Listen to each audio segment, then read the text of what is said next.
Good evening. The Cypress-Fairbanks Independent School District is now convened in a regular board meeting on Monday, November 12th, 2018, in the boardroom of the Cypress-Fairbanks Independent School District Instructional Support Center located at 10300 Jones Road, Houston, Texas, at 6 p.m. I want to welcome the members of our audience and our television viewers to this meeting of the Board of Trustees. As the Cypress-Fairbanks Board of Trustees, we are here to set goals, listen to reports from the superintendent, approve budgets, contracts, personnel appointments, and make policy for the district. It is not the role of the board to make day-to-day operational decisions. The management and day-to-day operations of the district are the responsibility of the superintendent. We have policies and procedures in place to resolve concerns and issues. This is a public meeting of the Board of Trustees and not a meeting of the public. Prior to this meeting, board members received information related to items on tonight's agenda.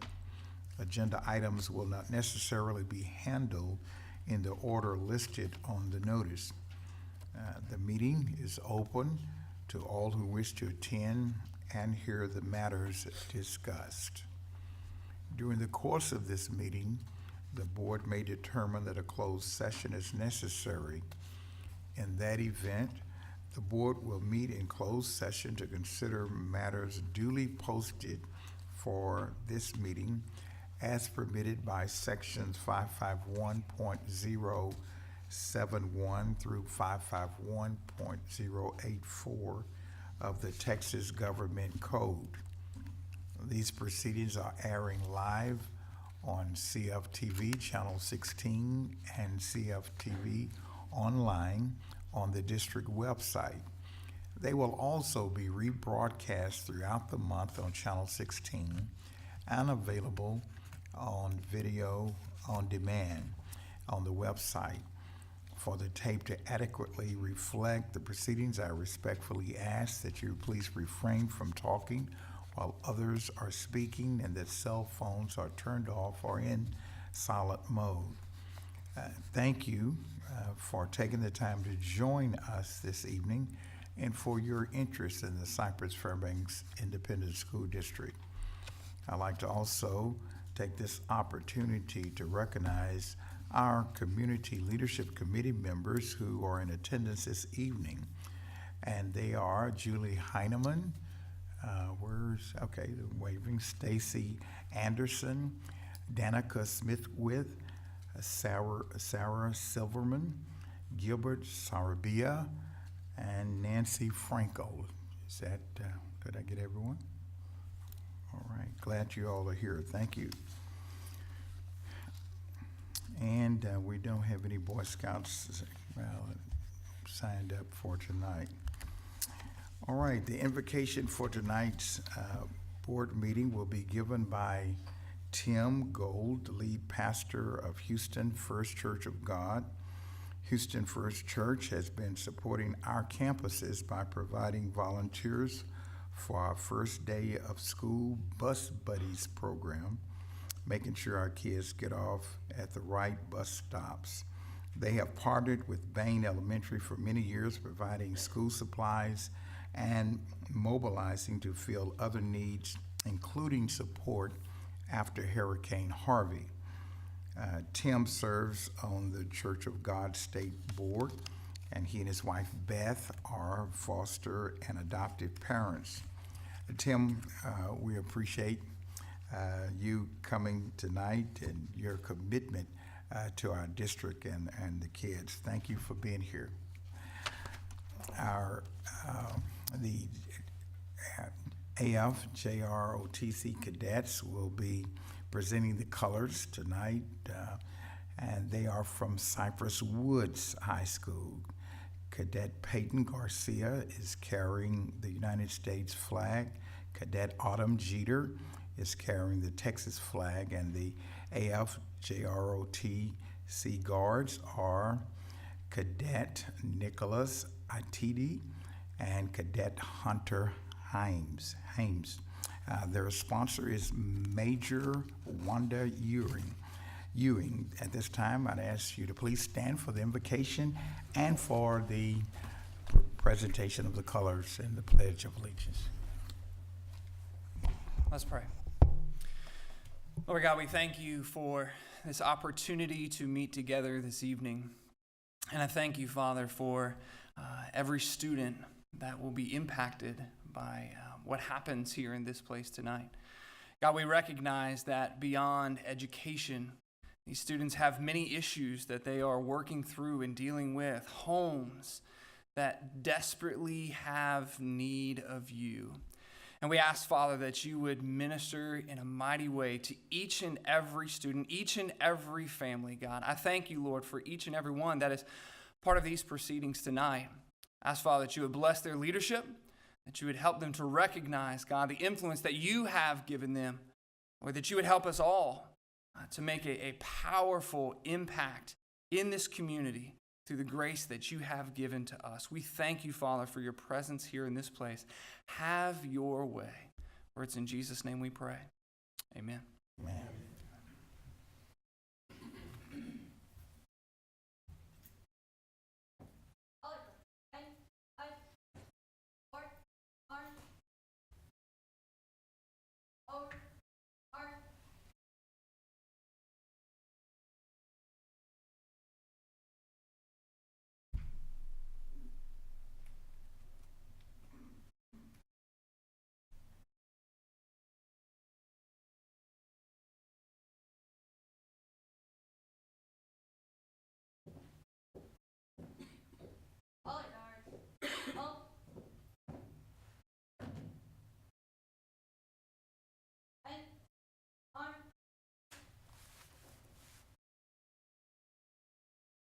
I pledge allegiance to the flag of the United States of America and to the republic for which it stands, one nation, under God, indivisible, with liberty and justice for all.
You may be seated.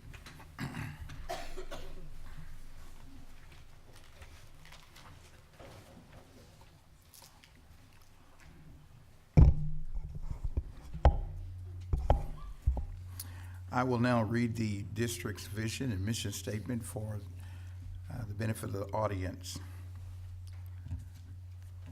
Our vision statement: learn, empower, achieve, dream.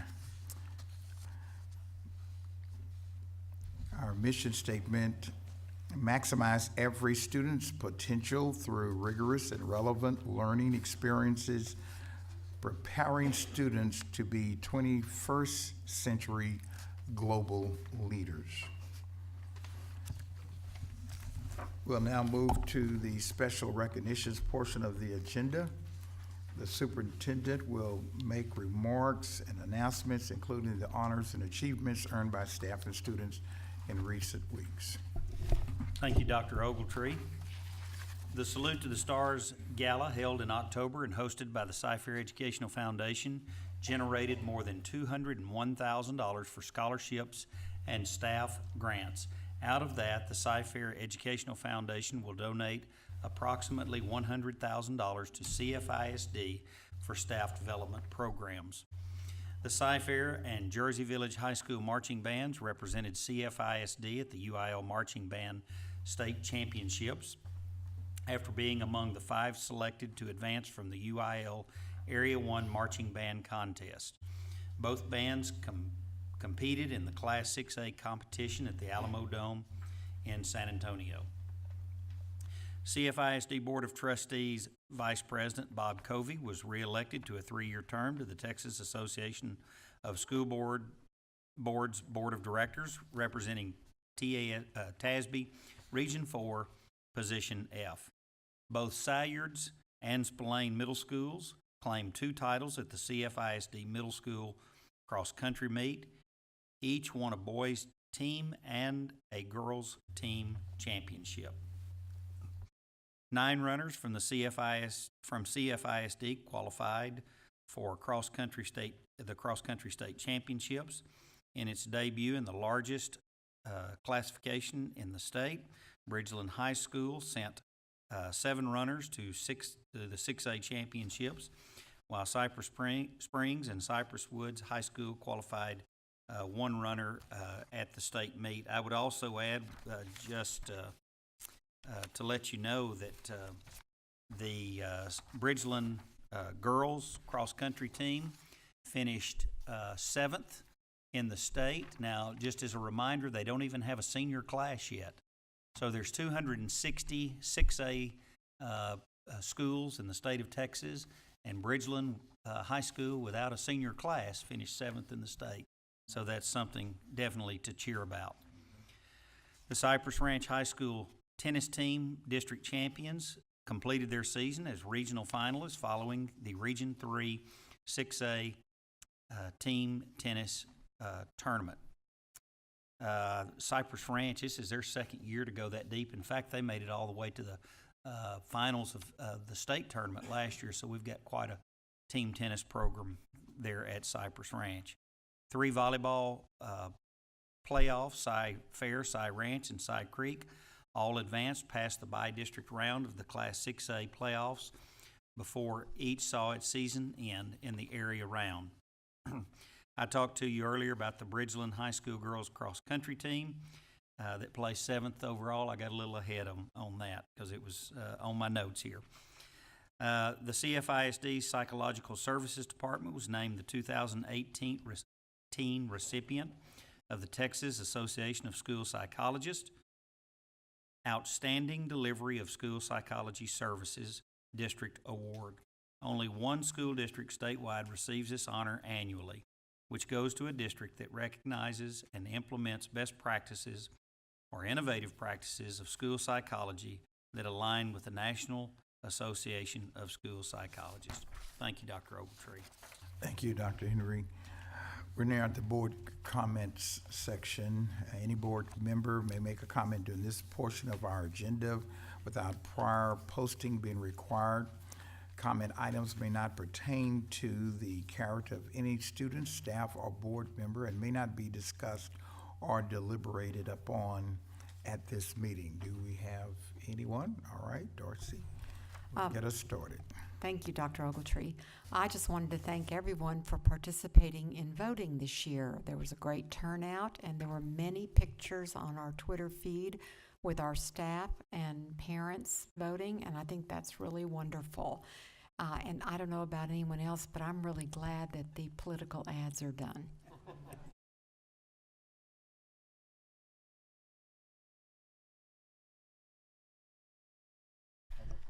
Okay. I just finished 5 visits to schools. The first 2 were at Cy Springs with Dr. Henry and at Campbell Middle School with Dr. Perry. Then today I did ALC East with Mr. Godbolt and Lowry Elementary with Ms. Wright and the student council officers who did the tour, and Feast Elementary with Dr. Giroux. All of them were just phenomenal, and it's wonderful to walk through these schools and see these kids actually involved. They're learning. They are. It's amazing the technology that's in every single classroom. It's fun to watch. It's obvious I wouldn't be good now, but it's good that I graduated when I did.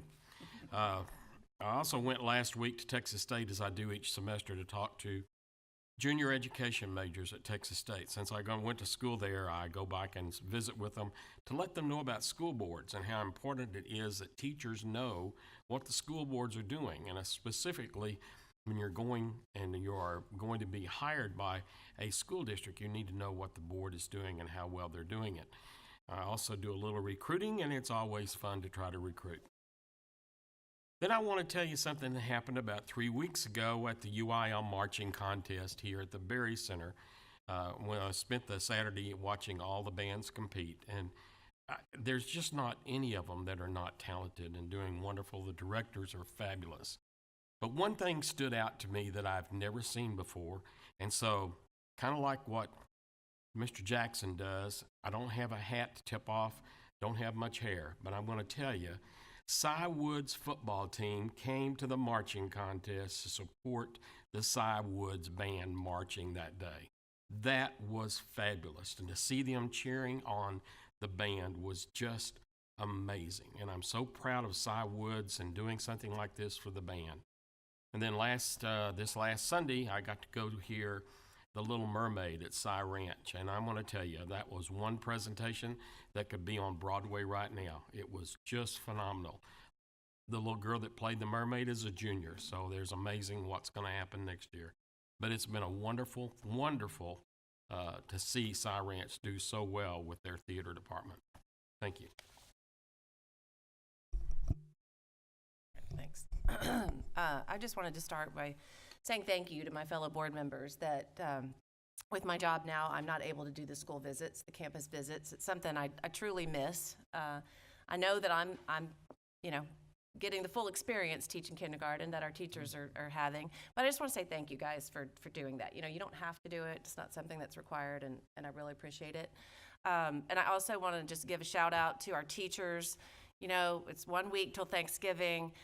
Elementary people, we got this. It's going to be a week with no recess. It's going to be hard, but we've got this. So shout out, and everybody enjoy their Thanksgiving break. Thanks.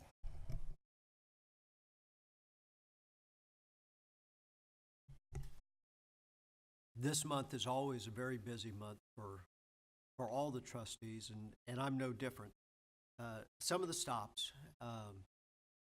I was privileged again to host a table for Salute to the Stars. It's always a nice way of saying thank you to our principals, but also our spotlight teacher, but also the others that come to the table. We don't get to say thank you as trustees very often in person, and this is an opportunity, and I was happy to do it. I think, Bob, you sat in the dry seats for UIL 3 weeks ago. I was in the wet seats. The rain came and went, and then it stopped, but the metal seats were still wet when I sat on them. So maybe I dried them off for some of what you saw.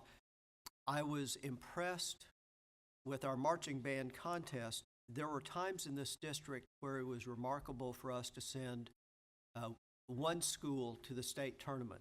This year we sent 2 to the state marching contest, and that's with the competition level being enhanced across the different suburban districts with whom we have to compete. So it has changed in a very significant fashion. I want to thank the following schools. My next complement of 4 that in my school visit: Belial with Miss Stacy Carew, Kirk with Aneka Meyer, Watkins with Dr. Jose Martinez, Arnold with Miss Jody White, who taught my daughter in 5th grade, and the impact of that teaching actually shaped the career and one of her 3 degrees, and certainly part of her master's thesis for one of her degrees.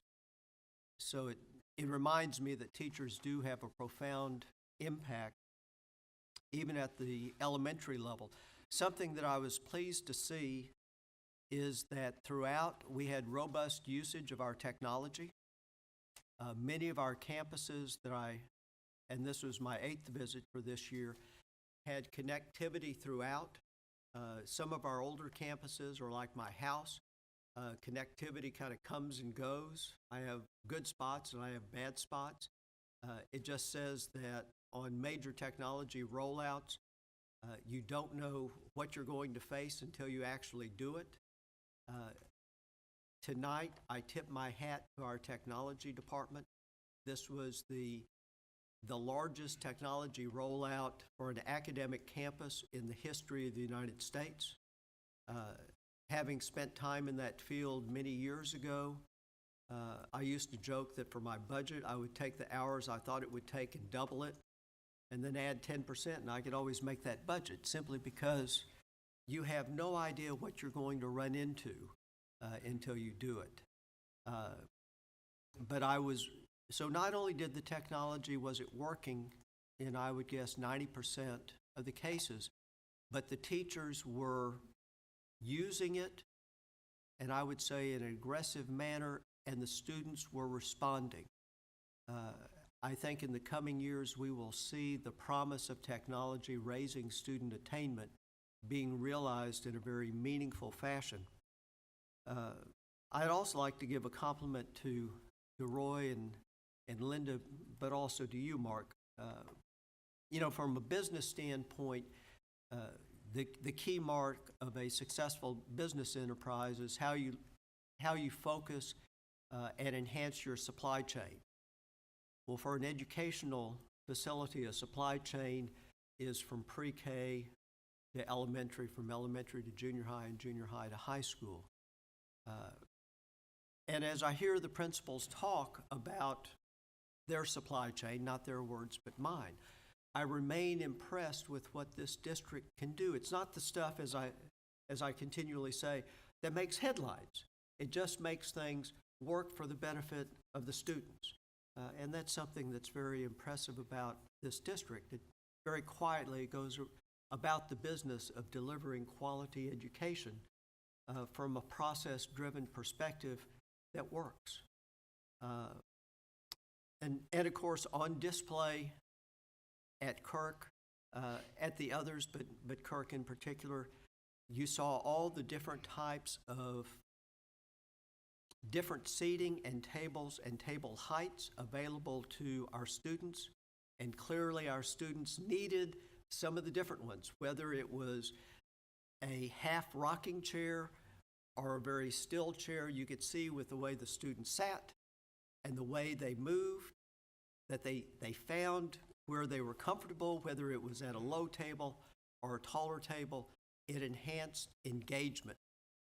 And then, of course, the room that had augmented reality and virtual reality, it was the case of makers' spaces on steroids. Very impressive.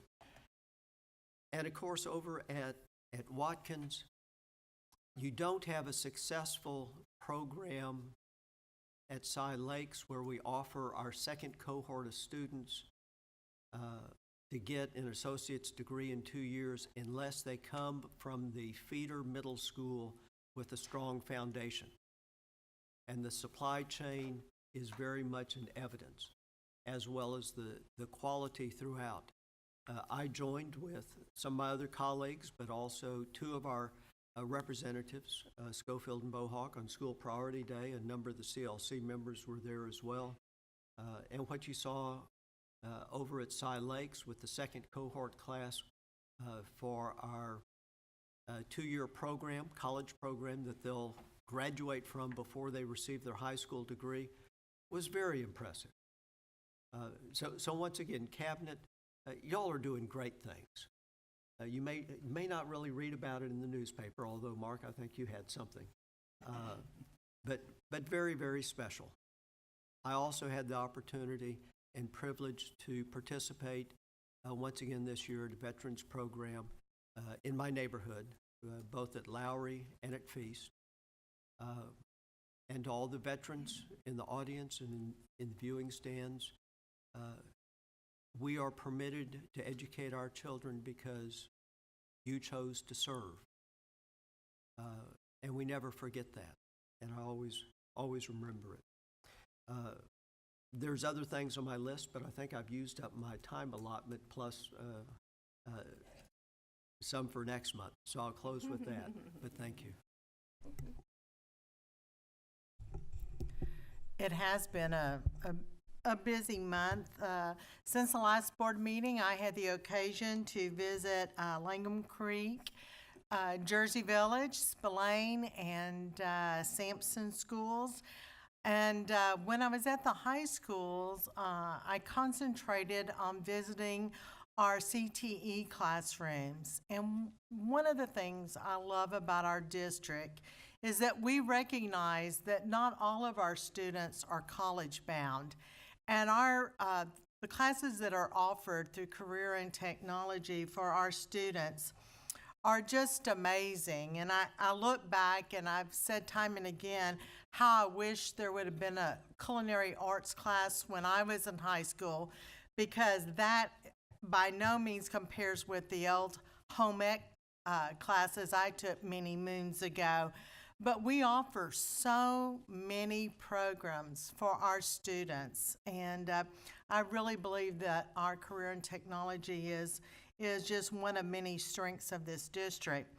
I also participated in the School Priority Day back on October the 25th, and that was such a great occasion to showcase our great district and our high schools to visitors. I know throughout the day, what I heard very often was, "Oh my gosh, I had no idea we offered all these things to our high school students." And in my group, I was at Cypress Falls, and Becky Denton just pulled out all the stops for us that day. It was tremendous.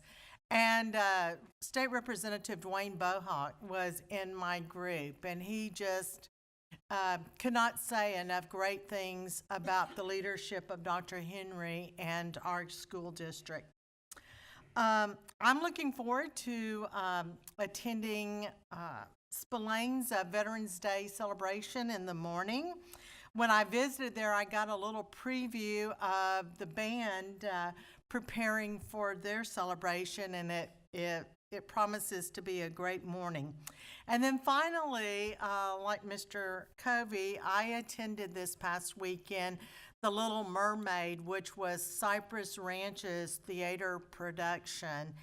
And all I could say was wow and wow again. I mean, I agree, Bob. I felt like I was in New York City on Broadway seeing this musical. The talent of our students, the leadership of Miss Bradford, and all the other teachers who support her in that endeavor. It was just amazing. Yeah, I just cannot find, as I told her in an email, there are not enough adjectives in my vocabulary to describe how great the performance was. It was truly a great evening, and just one of so many things that we do so great in Cy-Fair ISD. And I'll close with wishing all of our staff and students and our community a happy and blessed Thanksgiving. And it really is, I feel really blessed and feel like it is really a privilege to serve on this school board and with my great colleagues. Thank you. Thank you. I had the privilege on our school priority day of being in the group that went to Cypress Springs High School, and I want to congratulate and give a shout out to Dr. Henry and the awesome staff at Cypress Springs. We too, in our group, were mesmerized with the learning opportunities that are provided there, and the kids being so engaged in all that's being offered, and the staff that is passionate about doing their best for each and every student. So it was a great day on School Priority Day. I was glad to be able to participate with it. I've also attended the awesome high school, Cypress Creek High School, and also Horn Elementary School, as well as Truett. And I'll just say they were all very, very good and stellar educational programs, and we thank God for them. We'll now go to the report section of our agenda. The Community Leadership Committee will provide a report. Oh, citizens, but oh gosh, no wonder. Yeah, thank you all for giving this to me. We do have citizens too. All right, patrons who duly registered under policy BED local may address the board regarding matters concerning of concern or interest to the district other than the character of any student, staff, or board member. I'd like to remind the audience that and the viewers that the comments of the speakers reflect their own positions or opinions. The board may not discuss or act upon any matter that is not listed under the action item of our agenda. Therefore, board members may not discuss the comments of the speakers, and please understand that a lack of response from board members does not indicate approval of their comments. Each speaker will be given 3 minutes to address the board. Christine Hartley, our secretary, will be our designated timekeeper. And our first speaker tonight is Carolyn Boardman. Would you please?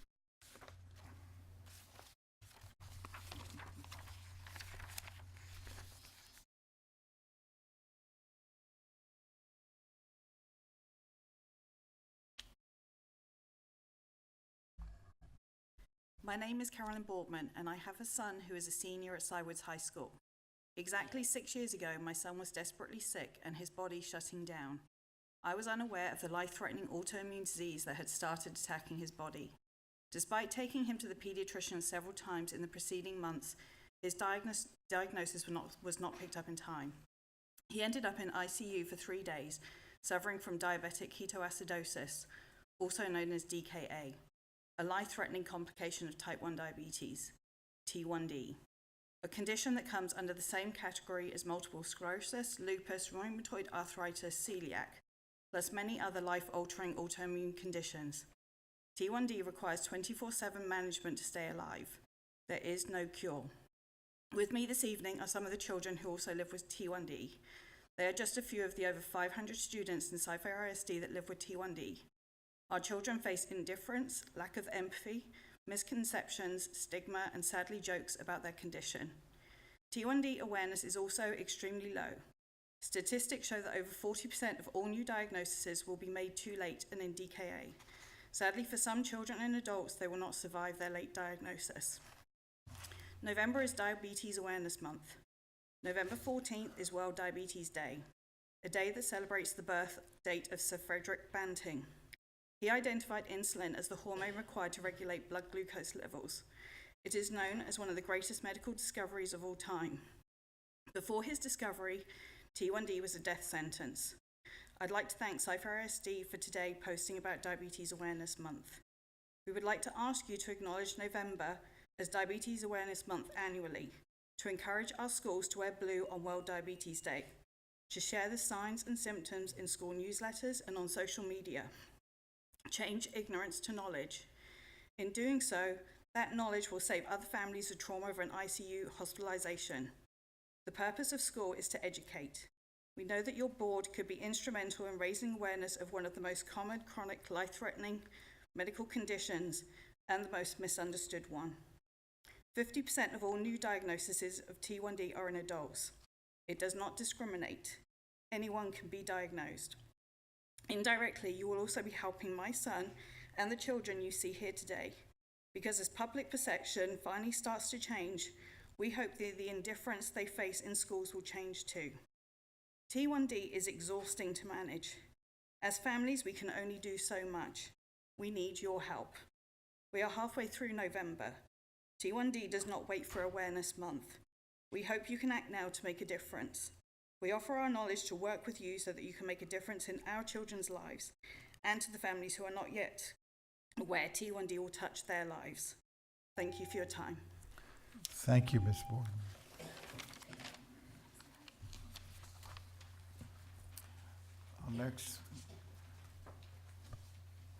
Our next speaker will be, I believe this is Carlos Concha.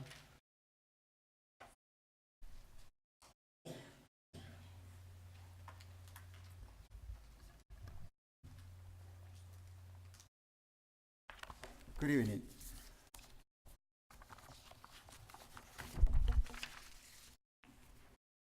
Ladies and gentlemen, my name is Carlos Concha. I'm here for only one reason: the children, the adult, and the elderly. I'm not here to talk about politics or economy. I'm here to talk sports and health for the community. At one time, I was selected for the 1968 Olympics in Mexico City. I was a long-distance runner, the marathon. And my wife was four-time Olympian: Seoul, Barcelona, Atlanta, and Sydney. We have a child who is 12 years old, and this is the time to start his training. But where?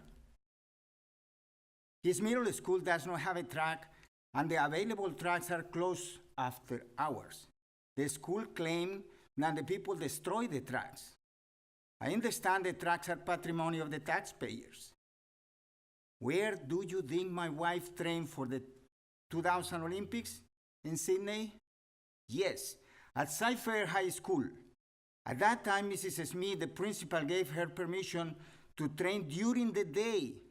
What an honor, right? At that time, the tracks were open to anyone. I am under the impression that the public schools are owned and operated by and for the community because they are public property. Also in the USA, if it's a public high school, the track will typically be open to the public after normal school hours, since the track is paid by the taxpayer money. Except if the school have activities after hours. Since that is not happening, the schools are getting profit from our taxes because they collect money from private clubs or entities that use the tracks for the athletes. But what happened with our athletes? They cannot train because the tracks are locked after hours. Our kids have to jump fences to do their practices. I see them at Sci Fair, Sci Falls, Sci Springs, Sci Woods. Every school where I bring my son, the track is closed. Include the middle schools like Anthony or Watkins. Is that fair to our kids? About a year ago, I talked to someone in one of the meetings, and I was told that the middle school tracks were going to be open to the children, the athletes, the citizens. That is not happening. They have padlocks. They are locked. Ladies and gentlemen, we are running away our potential. We are depriving our children of one of the most essential parts of growing up, exercise. As a person who did in a sport at Olympic level, I cry when in the country like USA, Would our you tracks are please- close to our children. Mr. Concha, you have to wrap up now. Thank you. I'm sorry. It Thank was you. only a couple of more lines, but Yes, anyway, thank you. I guess the message got across. Thank you very much for your help. Okay? Thank you. Our next speaker is Richard Morton.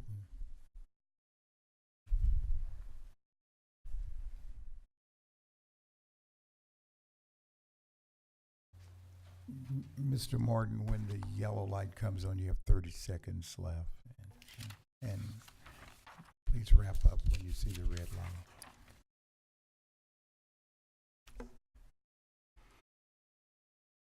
President Ogletree, Dr. Henry, members of the board. My name is Richard Martin, and I have been an employee of Cyfair for 31 years. I am speaking on behalf of Cyfair TSTA, NEA.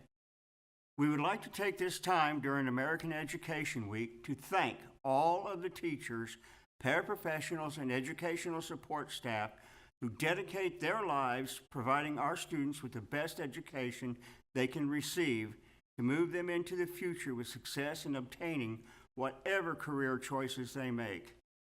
During American Education Week, on Wednesday, November 14th, is Educational Support Professionals Day. The Cyfair District has the opportunity to say thank you to all the women and men who provide support to our students and teachers from behind the scenes. These are our paraprofessionals and secretaries that provide assistance to our staff, bus mechanics whose greatest task is to make sure our buses and vehicles are operational and safe to transport our students. Bus drivers are the first contact with students each morning and usually the last to see them at night. Our food service staff provide healthy, nutritious meals that provide energy for students to make it through their day. Our custodians provide clean classrooms, cafeterias, restrooms, as well as being called on to do many jobs throughout their day to assist students and staff. The Cyfair Maintenance and Operations Department work together to make our buildings, classrooms, and all facilities up to date, functional, and operational to provide the best teaching and learning environment this district has to offer.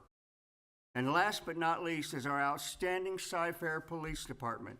They have the awesome responsibility of keeping our students, our teachers, faculty members, and facilities safe for all of us to be able to do our jobs, teach our students, enjoy after-school activities such as sports, concerts, stage performances, with the knowledge that they are there to provide a safe environment for us all.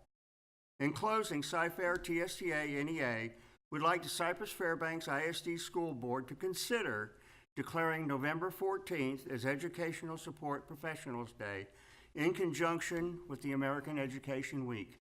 Thank you. Thank you, Mr. Martin.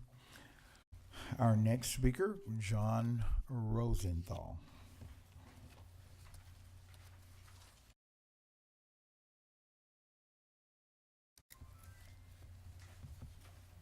Thank you very much. This is where the yellow light is? Yes. I'll try not to go over.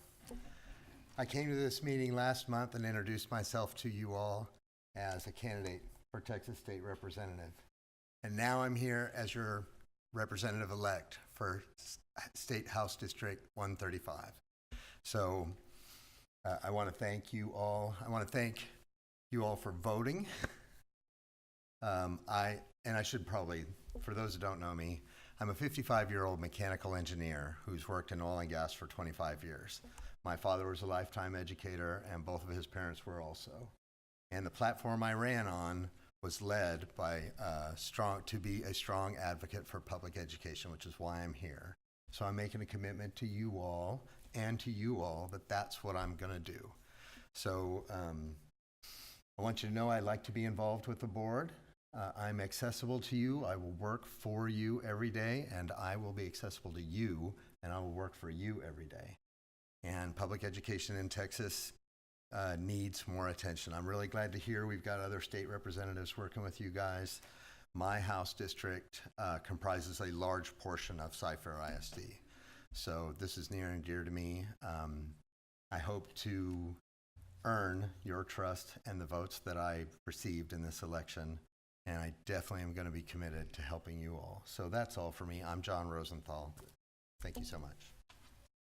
Thank you, Mr. Rosenthal.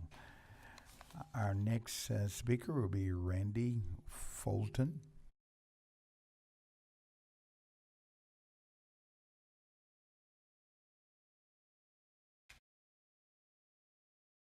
Hello, Board.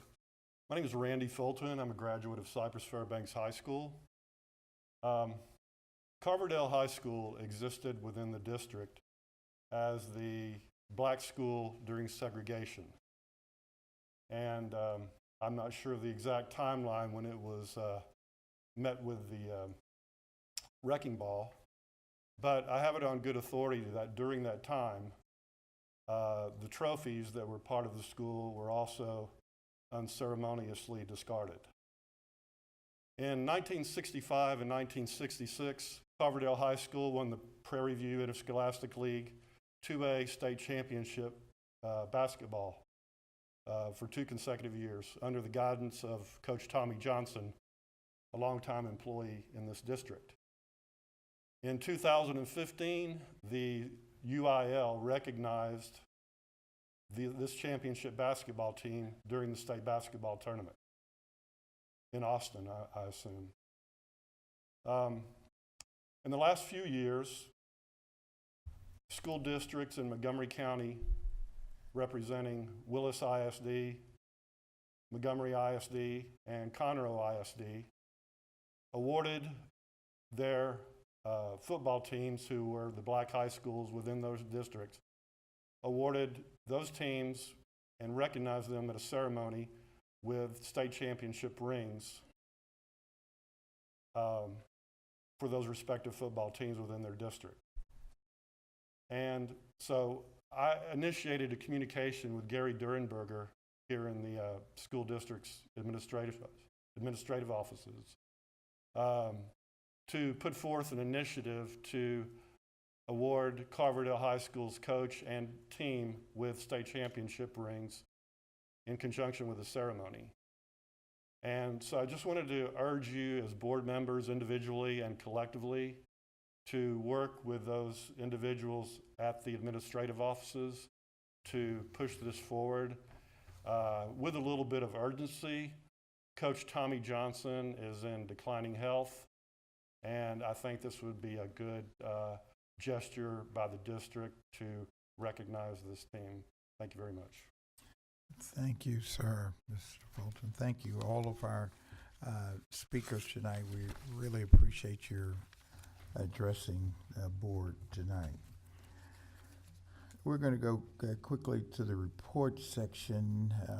The Community Leadership Committee will provide a report on the committee's adopted 86 legislative session priorities. Dr. Ogletree and board, as Julie Heineman, our chair for the Community Leadership Committee, as she comes forward, I don't think she really needs an introduction.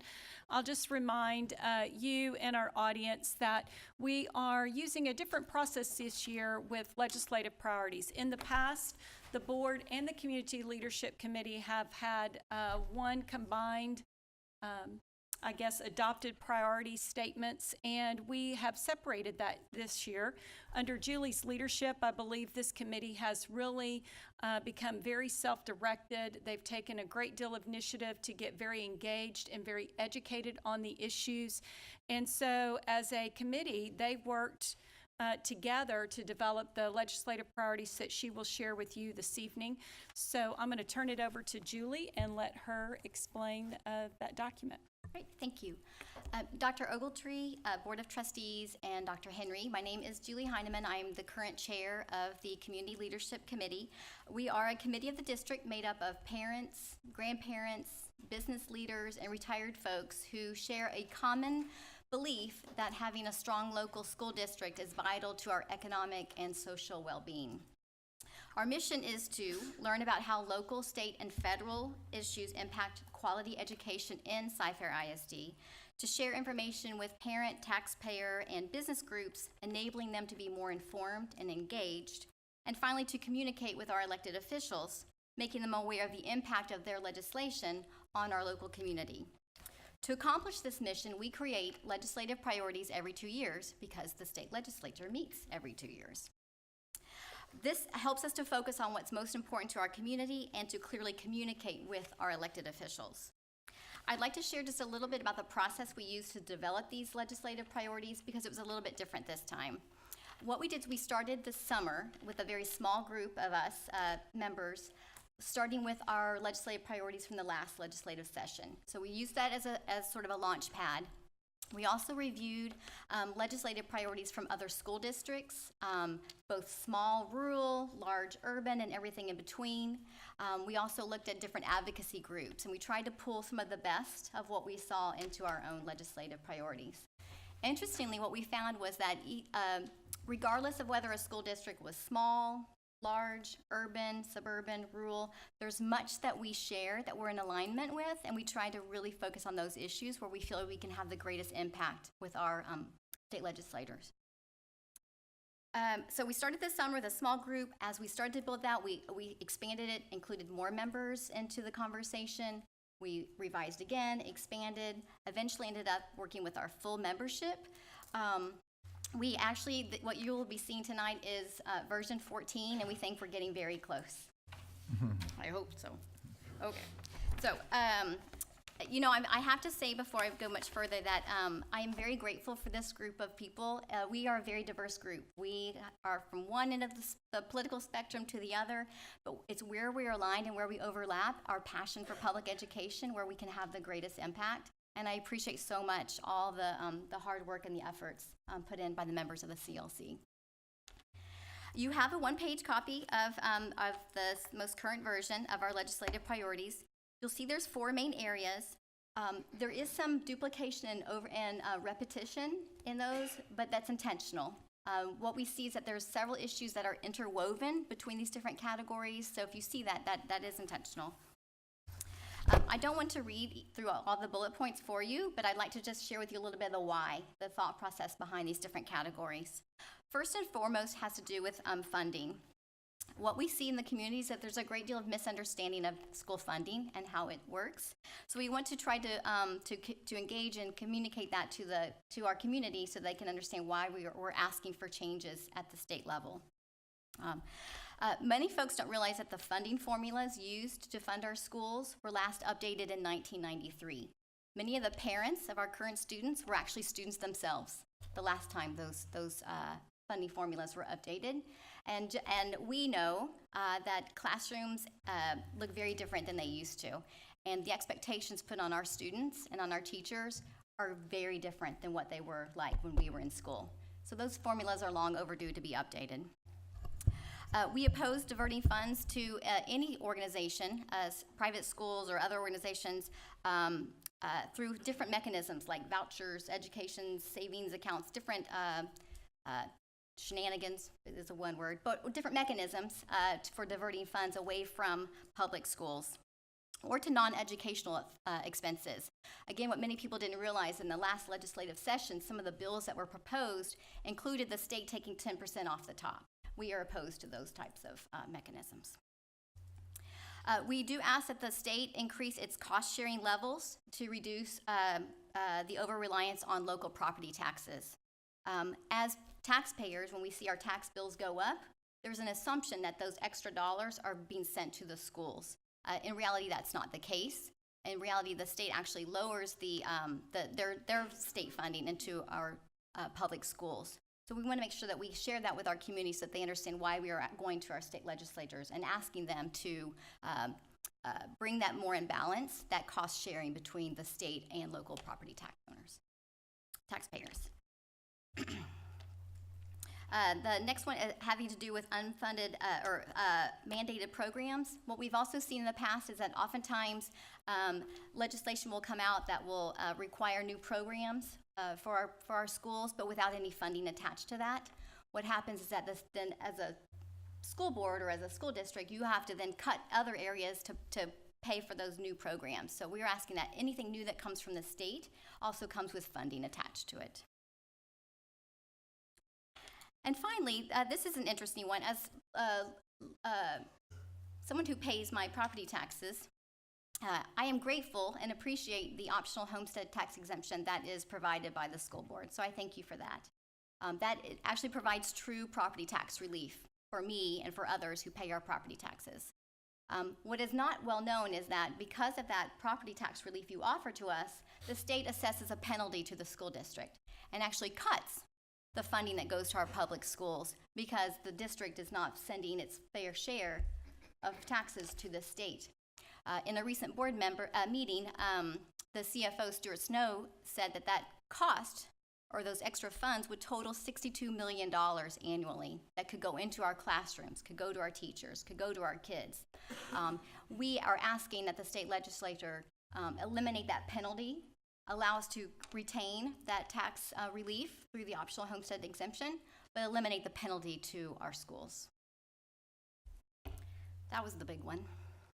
So the next few categories, the next one talks about preparing students for success. These really focus more on a micro level, at the student level. Specifically, the first one talks about pre-K programs. It's very well known, even at the state legislature level, about how effective full-day pre-K can be. What we've seen in the past is that the state funds those programs in an unreliable and temporary way through grants. We are asking that pre-K funding be provided through the Foundation School Program, which means it would be permanent and it would be more reliable, and therefore a long-term investment could actually be made into pre-K for our schools. The next bullet, I'm still not sure it's worded quite right. We continue to struggle with that, and I've asked Dr. Macias to help me with that, and bless her heart, she's tried, and I'm still not quite sure that we're getting it right. But what we're trying to communicate there is that as parents, we lack confidence and trust in the STAR test.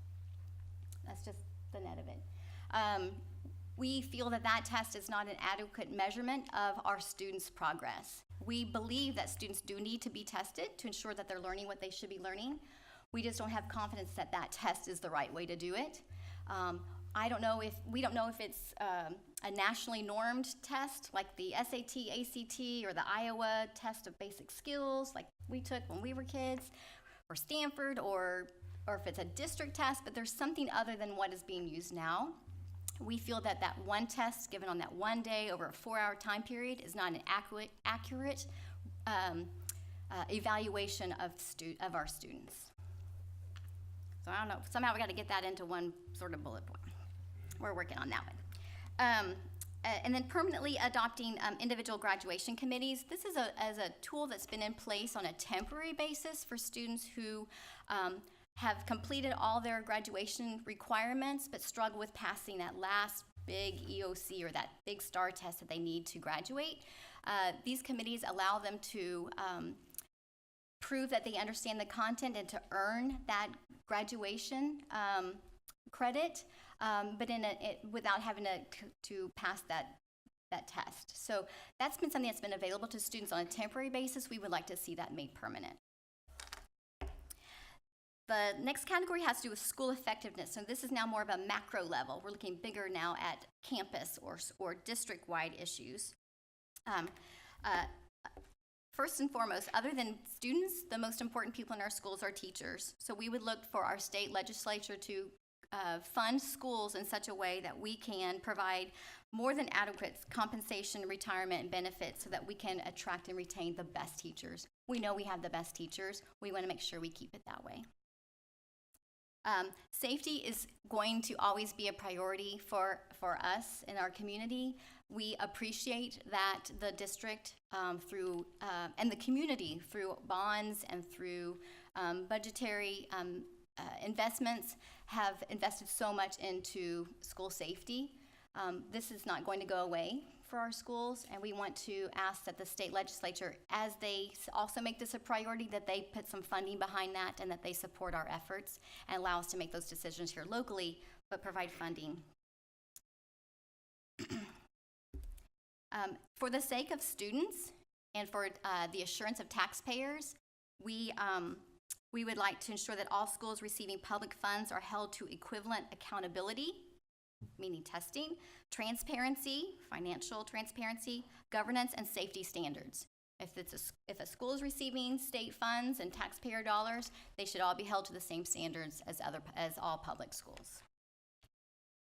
And finally, eliminating high-stakes testing and school accountability. Again, this goes back to not just measuring an individual student on the STAR test, but measuring an entire campus. Just as my child shouldn't be given one grade for one test that she took one time, and that's her grade for the whole year, the same shouldn't be for school, for an entire school campus.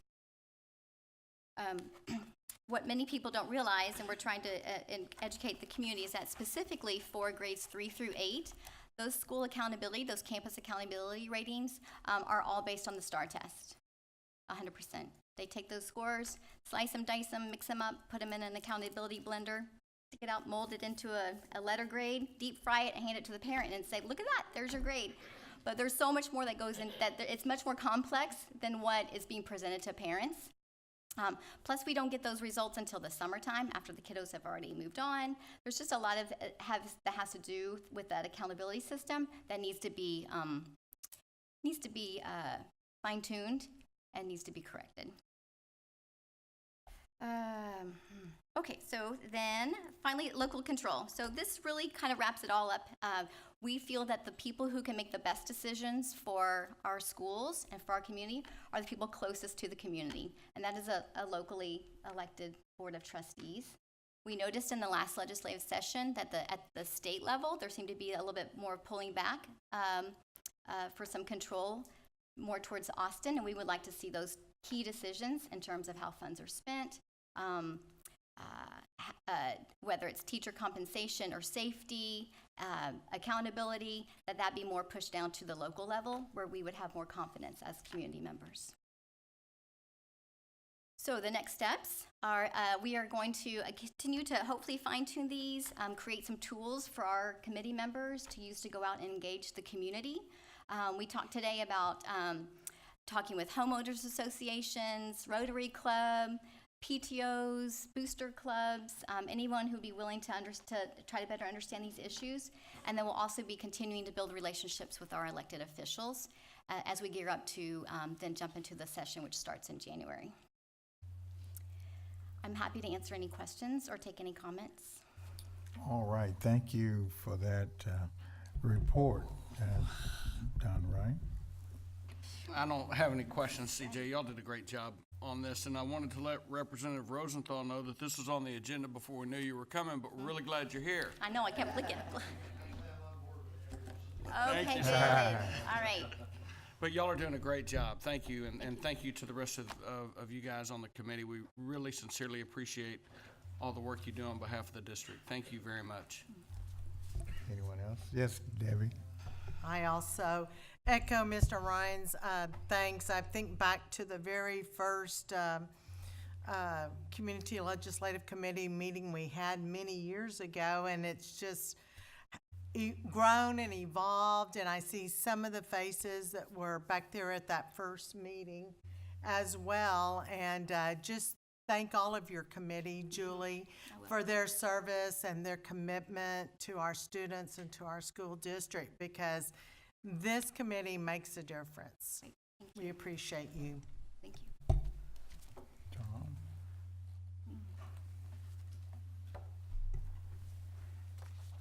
I have to say, excellent job, well done, but also well spoken.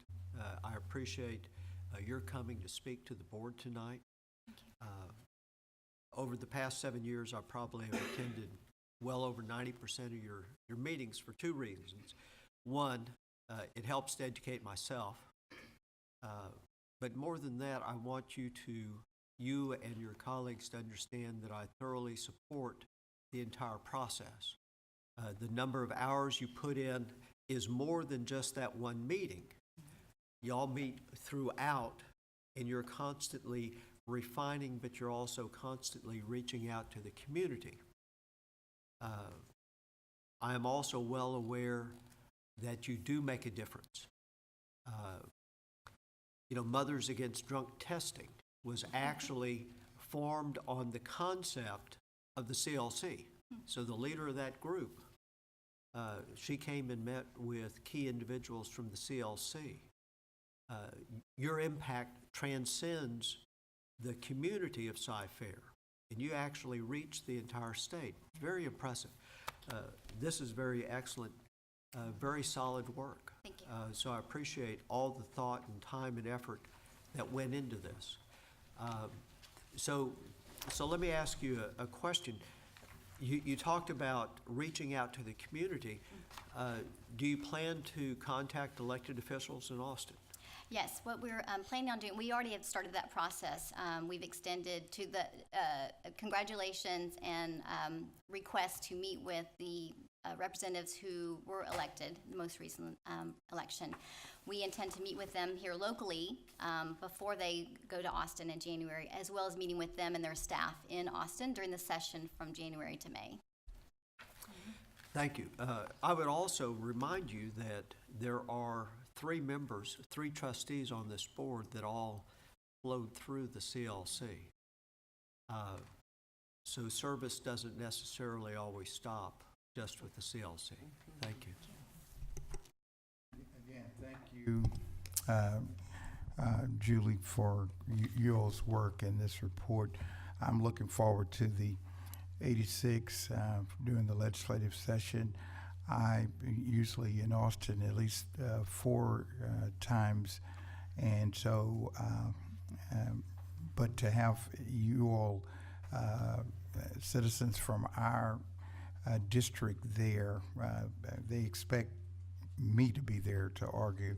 I'm so glad that John Rosenthal will be there because we need to collaborate and be partners together to be advocates for what is best for our children. And so I'm hopeful that we'll get this done, and thank all of you who serve on the CLC. Thank you.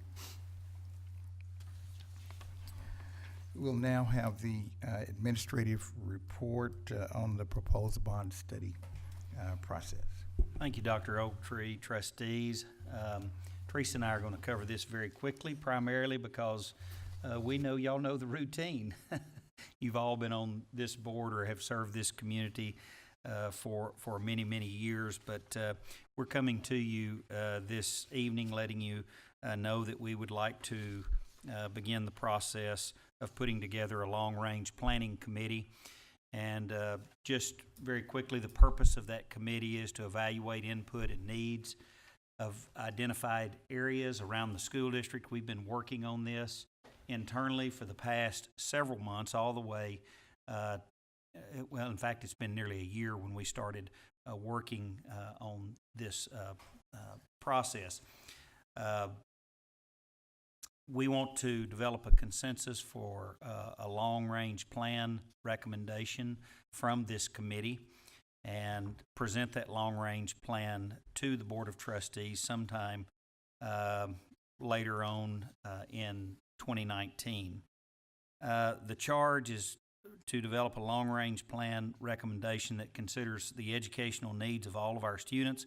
One of the things that I'm most proud of in this community is that we're looking out for the needs of students, not just throughout the district, but through students that have certainly different needs in their educational process.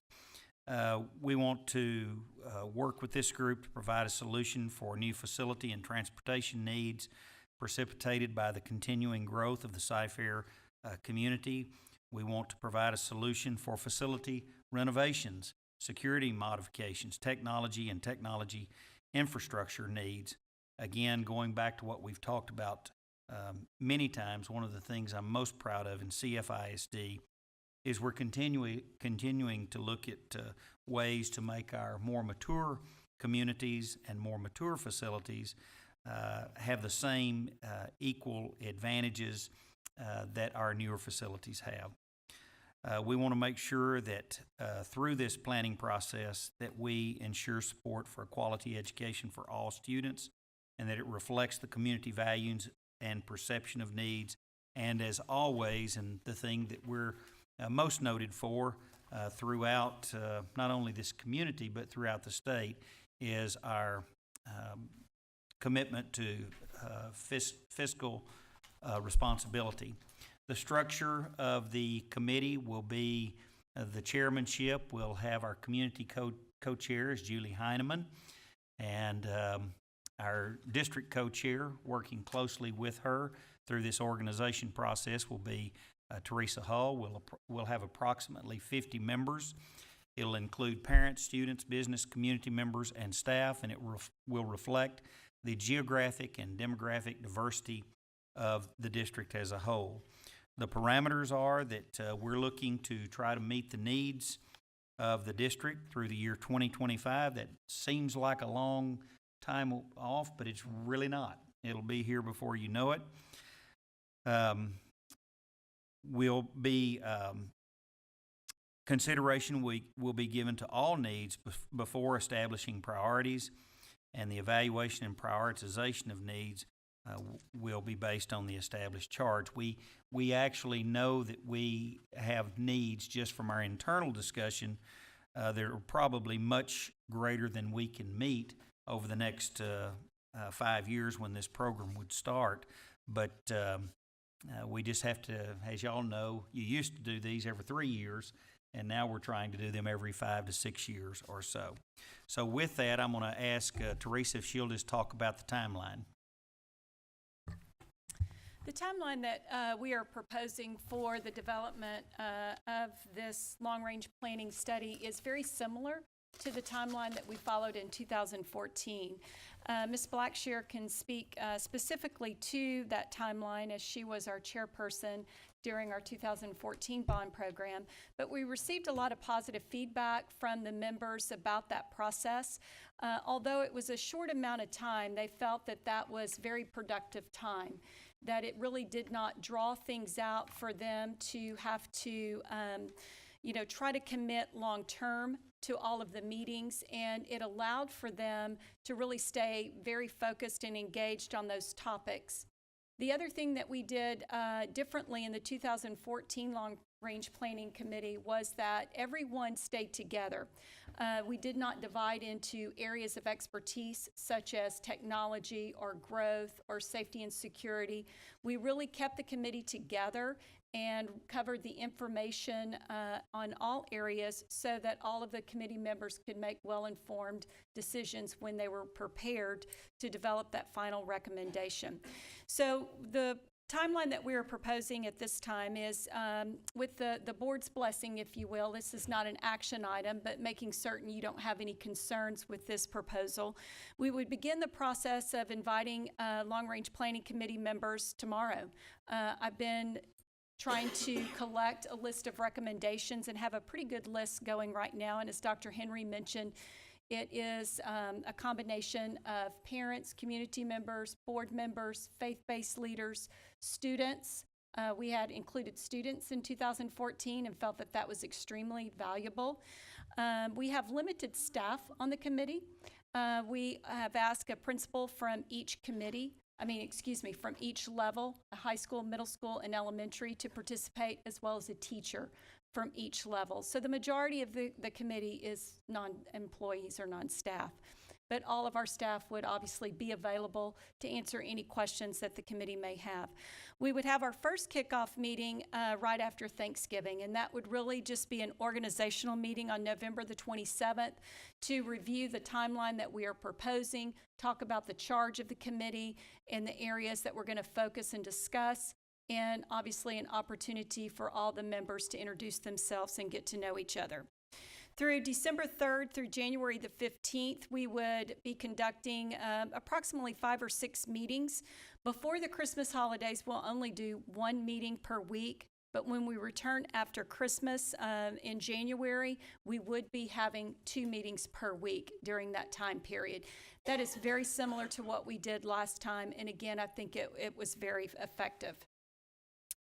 By January 22nd, we're hoping to be able to begin the process of pulling it all together and provide a summary and review of all the areas of need to the committee. And then on the 24th, we would ask Mr. Snow then, based on what we feel the committee would like for us to consider in a proposed recommendation to the board, what the financial impact of that would be. So he would have to start running some numbers to see if there would be any impact or what the impact would be to our tax rate. Then from there, the committee would come back on January the 31st and begin the process of trying to finalize that recommendation and what that would look like. And then on February the 4th, that would be a special called meeting. There would be a presentation to the board at the February 4th board meeting to just kind of line out what the recommendation is. and then we would provide a week for the board to really kind of process that, see if they have any questions, any concerns, and then we would come back on February 11th for the board to make a final determination and decision. If you go to the next slide, you see that between February 12th and 15th, really a short amount of time, but it would be going on throughout the month of February. We would begin the process of developing all the informational materials so that we could educate our community about the recommendation. And then February the 20th through the 3rd, if the board does call for that bond election, then we would be conducting many meetings and going out and educating, and then the bond election would be on May 4th. That is a week earlier based on the calendar, so that is part of the reason why we want to begin this process before the holidays. If you recall, in 2014, we were able to have all of our meetings in January and February, but there's just not enough time in looking at the calendar with the deadline for calling for the election if the board chooses to do that. Just one added point to that. You can see up there it's a joint election with the county, so we're excited about that opportunity to be able to let the county actually run the election. That Correct. will Thank you. be of great assistance to us. Yes, if you'll recall, in 2014, we ran our own election, so that'll be very different this time and much easier for us. So, and I'm sure Jonathan is the most excited about that.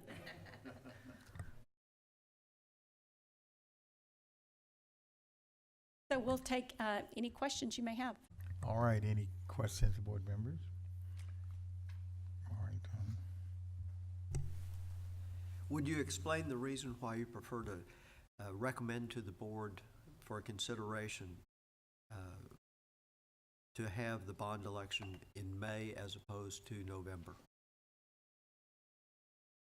Well, actually, there's only 2 election days that you can have a bond election. You used to could call one at any time, and then they narrowed it down, the legislature narrowed it down to 4 dates that you could have one, and then they narrowed it down to 2. So this is one of the 2 times that the state allows us to.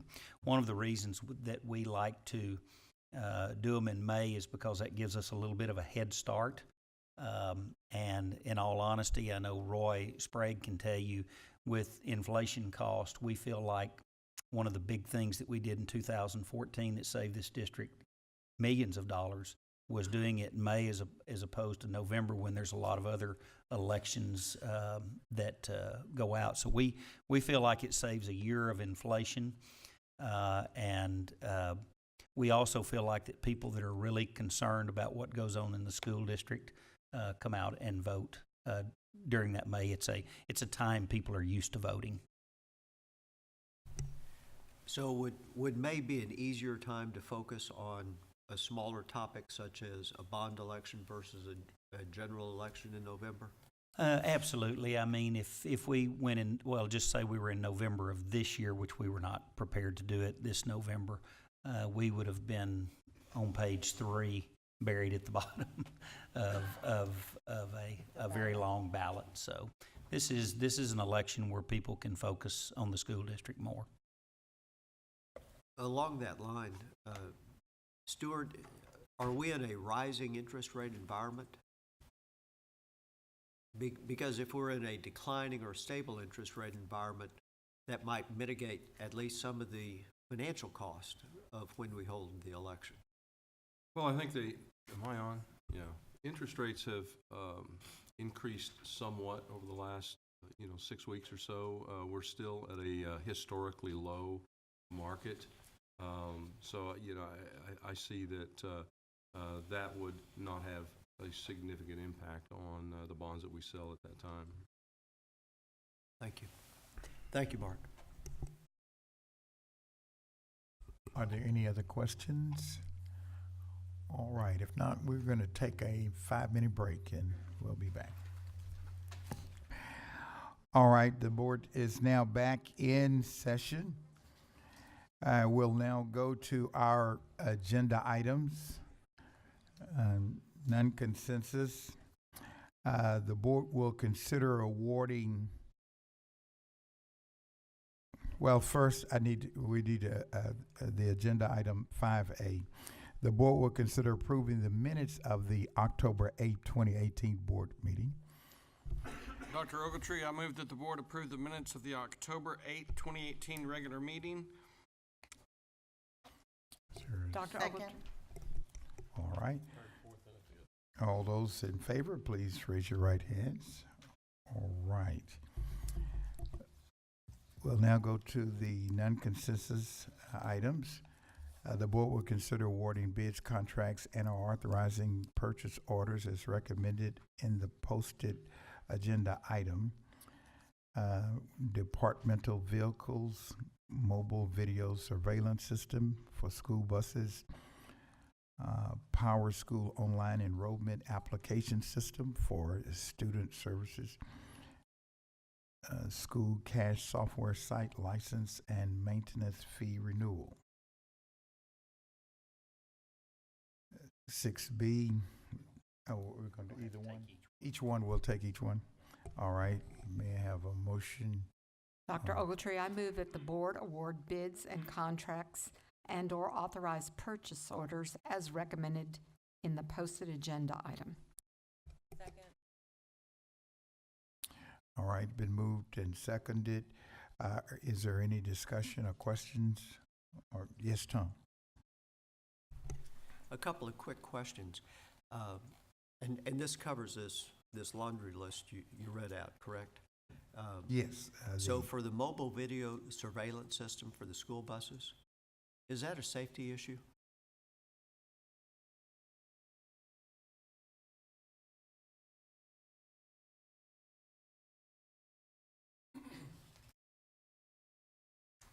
I'm sorry, is the purchase of the mobile video surveillance systems a safety issue? Right. Most definitely. Currently, we have only a 4-camera system on our buses where 2 cameras are actually focused on the students. And with the increased high-back safety seats, we cannot even see most of the students in the seats. The new systems are adding 4 more cameras that are going to be focused inside the cabin of the bus where we can actually see down into the seats and see the students and see what's actually going on, if there's any bullying taking place, so that we can be proactive and take care of any of those issues. The other thing, I'm sorry. Go ahead, finish, sir. In addition, after 2018, on your regular vehicles, a backup camera is required. We're actually installing another backup camera system on 850 buses that will have a camera and a monitor for when our buses are having to back up. Excellent, excellent. Mark, since this is a school safety item, is the state paying us? Is the state going to cover this cost? No, sir. That will all be local funds. Thank you. Thank you. Question. Yes, Dan. This will come from our 2014 bond funds, correct? Is that correct, Bill? This is bond funds. I don't have that in front of me. Dr. Henry, we're using a combination of 07 and 2014 dollars. We still have a little bit of residual funds left over from our 07 authorization. Cover that. And then a quick question on the Power School online enrollment.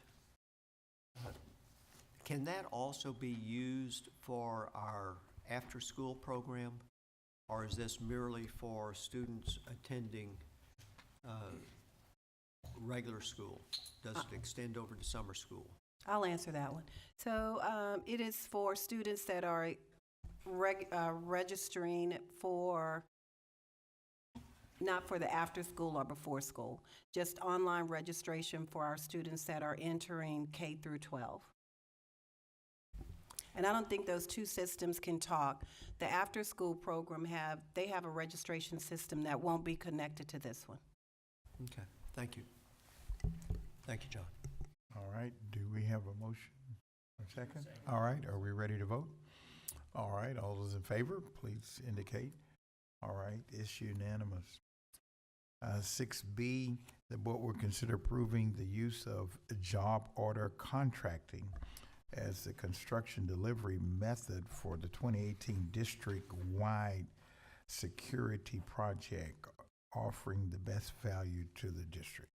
Mr. President, I move that the board approve the use of job order contracting as the construction delivery method for the 2018 district-wide security project offering the best value to the district. All right, moved and seconded. Any discussion or questions on this agenda item? All right, we're ready to vote. All those in favor? It is unanimous. We'll go to 6C.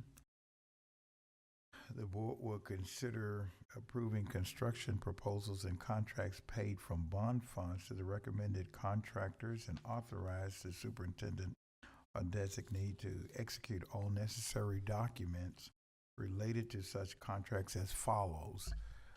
First, the proposal is on the 2018 Cypher High School, Arnold Middle School, Cypher Annex renovations. Second, proposal for the 2018 Food Production Center and Windfern Annex renovations. And third is the 2018 district-wide security project. Mr. President, I move that the board award these construction contracts to the recommended contractors and authorize the superintendent or designee to execute all necessary documents related to such contract. I second. All right. Any questions or discussion? Yes, Tom. I guess the first question would go to Matt. So as it relates to Cypher High School, Arnold Middle School, the Annex, and Windfern, as well as the Food Production Center, similar to the same questions that I ask whenever we go into a campus. Were any of these impacted by flooding before we spend these dollars by Harvey? Are any of these on the floodplain or floodway? None of these buildings or these sites are on the 100-year floodplain. The northern, a small portion of the northern part of the Cypher site is in the 500-year floodplain. None of these buildings flooded during Harvey. We did have some water intrusion to the atrium at Cypher High School, but we're going to address that by increasing the drainage and redirecting the roof drainage. So that was not ground infiltration, that was roof infiltration? Well, the atrium just kind of filled up. So the drainage wasn't sufficient. So we're going to triple the size of the drainage from the atrium, and it should correct the problem. So at this time, there appears to be no need to mitigate any effects from potential flooding. There's no need to mitigate any. We are going to increase the size of the detention pond on the Arnold site by about 15 to 20%. We're also doing some paving here, which will increase the size of the underground drainage to the detention pond, which will help the drainage on the site. Excellent, thank you. Yes, sir. Any other questions? I do have one other question. All right. On the 1.4 million district-wide security project, the information is in the board book, but would somebody please, and I don't know who would be the best person to discuss that, I don't know if that's you again, Matt, as to what's contained in this proposal? For the district-wide security upgrades, these are enhancement to some of the recently completed security projects, some additional card access readers, and also the secure vestibules and access control hardware for some of our support sites. And are these some of the things, Mark, that Governor Abbott, in his white paper that he had developed on security, were these some of the areas that he highlighted? Yeah, we're very close to doing we were way ahead of what many of the things the governor had recommended, but those are local dollars that we're using to pay for that, not additional state dollars. So once again, another 1.4 million being spent for safety and security, that although the state talks about the need for it, there's no funding from the state as of yet. That's correct, and I would also say the state's way behind Cypher ISD. We're ahead of them. Thank you, sir. All right, are we ready to vote? All those in favor, please indicate. It's unanimous. Item 6D, the board will consider approving and authorizing the superintendent or designee to enter into the miscellaneous professional service contracts related to the following project. And that is 2018 Cyfair High School, Arnold Middle School, and the Cyfair Annex renovations. Yes. I move that the board approve and authorize the superintendent or designee to enter into the miscellaneous professional service contracts for the listed project up to the recommended amounts. Dr. Ogletree, I second. All right, been moved and seconded. Are there any questions or discussions on this? All right, all in favor? All right, 6E, the board will consider approving the CenterPoint Energy Houston Electric LLC blanket utility easement to provide electrical service for the existing old Matsky Elementary School. Mr. President, I move the board approve the CenterPoint Energy Houston Electric LLC blanket utility easement required to provide electrical service for our existing old Matsky Elementary School and authorize the superintendent or designee to complete and execute the final easement documents upon verification of the as-built installation. Second. All right, any questions, discussion? All right, all those in favor? Okay, it's unanimous.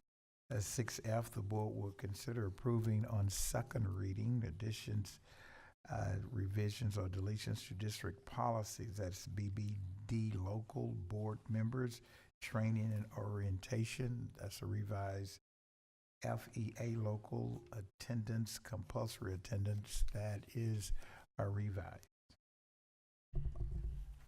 Mr. President, I move that the board approve on second reading additions, revisions, or deletions to district policies, BBD local board members, training and orientation revision, FEA local attendance, compulsory attendance revision. I second. Thank you. Any questions or comments, discussion? All right, all those in favor, please indicate. It's unanimous. Item 6G, the board will consider approving the district's 2018 comprehensive annual financial report and accept the auditor's report on the district's general purpose financial statements for the fiscal year ended June 30th, 2018. And we will have a presentation by. Thank you, Dr. Ogletree, members of the board, and Dr. Henry.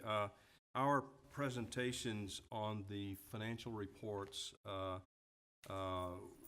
regarding the Comprehensive Annual Financial Report and the Single Audit Act report, we'll make that presentation, and it will cover both items G and H, but we would still need action separately on each of those items. Regarding our district's 2018 Comprehensive Annual Financial Report under item G. As you know, the Texas Education Code requires an annual audit of the school district's financial statements, and that the report be approved by the board within 150 days of the end of the fiscal year. Our independent auditors, Weaver and Tidwell, have completed its audit of our financial statements and have issued its independent auditor's report on those financial statements for the fiscal year ended June 30th, 2018, as well as its report on our federal financial programs, which is covered under the Single Audit Act of 1984.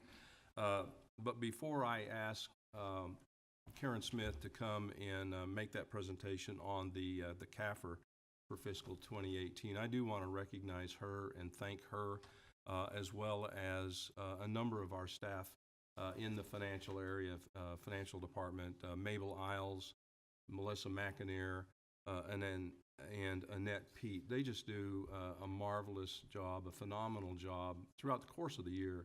But as it relates to the CAFR, they prepare this CAFR. It's our report. They work with the independent auditors. They develop the audit schedules, and so the only thing in this report that is not ours is the auditor's report, that 1 or 2 page document that's in the report itself. And as you know, every year this report wins awards from the Government Finance Officers Association as well as the Association of School Business Officials. So also our auditors are here tonight, Ms. Deborah Kirkham-Young and Greg Peterson with Weaver are here to present their firm's audit opinion and single audit report. So at this time, I would ask Karen Smith to come forward and make a presentation on the overall general fund year-end financial statements. A PDF copy of the full CAFR is in on your computer, and a link on your desktop, as well as the federal single audit report, as well as a printed and bound copy of the CAFR for June 30, 2018. So with that, I will hand it over to Karen. Thank you, Mr. Snow. President Ogletree, Board of Trustees, and Dr. Henry, as Mr. Snow indicated, we have to have an annual financial audit, but we also have to turn into Texas Education Agency an annual financial report or a comprehensive annual financial report every single year. So before Debbie Kirkham reports on the actual audit results, I'm going to go over our comprehensive annual financial report with you and discuss the district's operating results for June 30, 2018. You will see on this screen that this, which is actually from page 32 of the Comprehensive Annual Financial Report, the results of the district's general fund. This is the main operating fund for the school district, and the district had total revenues of $904.2 million and total expenditures of $883.9 million. Resulting in an addition to fund balance of $22.9 million and an ending fund balance of $450.4 million. I wanted to bring to your attention that what's included in this, it's recorded both in the revenues and in the expenditures. You will see there is $48.2 million that shows it's actually the state's contribution towards TRS.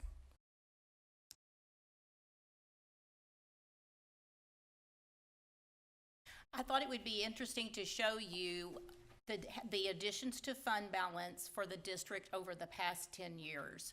You will see here over the 10-year period that the district added in excess of $376 million to fund balance. Some of the operating results that are worth highlighting for the district for the 2017-18 school year are an increase of fund balance of $22.9 million when we had originally had an adopted budget with a deficit of $18.2 million.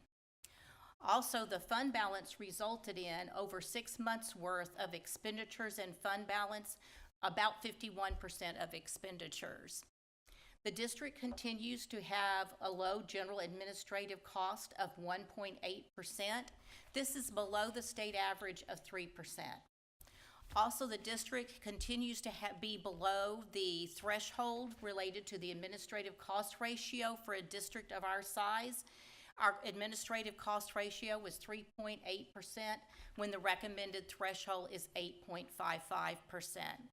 And as Julie Heineman so eloquently explained to you earlier, when the property values increase, which results in an increase in property taxes, our state aid goes down.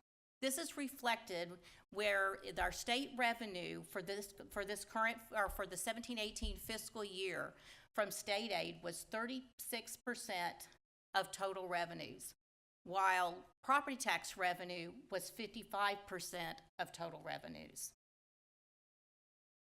Also wanted to go over something that you will see that is a major change in the government-wide financial statements.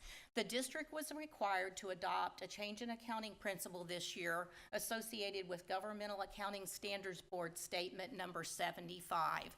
This relates to post-employment benefits other than pensions, so other than TRS. And the district had to record an adjustment to beginning net position in the government-wide financial statements. It was the cumulative effect of this change in accounting principle. Also, the district had to recognize its proportionate share of TRS Care, and TRS Care is the health insurance for the retirees.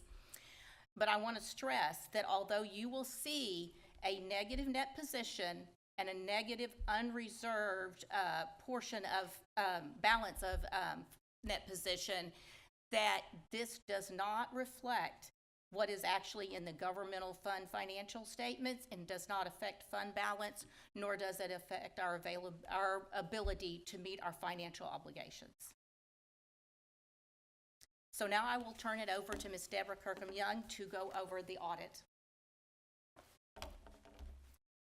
Thank you, Karen. In your annual financial report, page 11 of the CAFR is our opinion on the basic financial statements. Again, in 2017-18 fiscal year ending June 30th, the district received an unmodified clean opinion on the financial statements. That's the highest level of assurance that you can receive that the financial statements meet the standards in accordance with generally accepted accounting principles. That is, all the assets, liabilities, revenues, expenditures are fairly stated in accordance with GAAP, and also that all the notes to the financial statements that are required are included in that report. Also, our audit was conducted in accordance with the auditing standards generally accepted in the United States of America, as well as the government auditing standards issued by the Comptroller General of the United States. As Stuart mentioned earlier, besides the CAFR, you also received a separate report, the Federal Single Audit Report. And on page 9 of that particular report is our opinion on the compliance on the major programs. The major programs we tested this year were Title I, Title II, and Title III. And thank goodness to the state, they also put out at the very end of the year the hurricane recovery grants that were significant to the district. In those particular audits of those particular major programs, again, the district received an unmodified clean opinion on those particular major programs. And I just want to add the same thing that Stuart said, my special thanks to Karen, Blake, Stuart, Mabel, Melissa, all of those individuals. You can see that they all strive for excellence in financial reporting. They're not afraid to ask questions and network and brainstorm, and we appreciate all of their efforts very much. Thank you.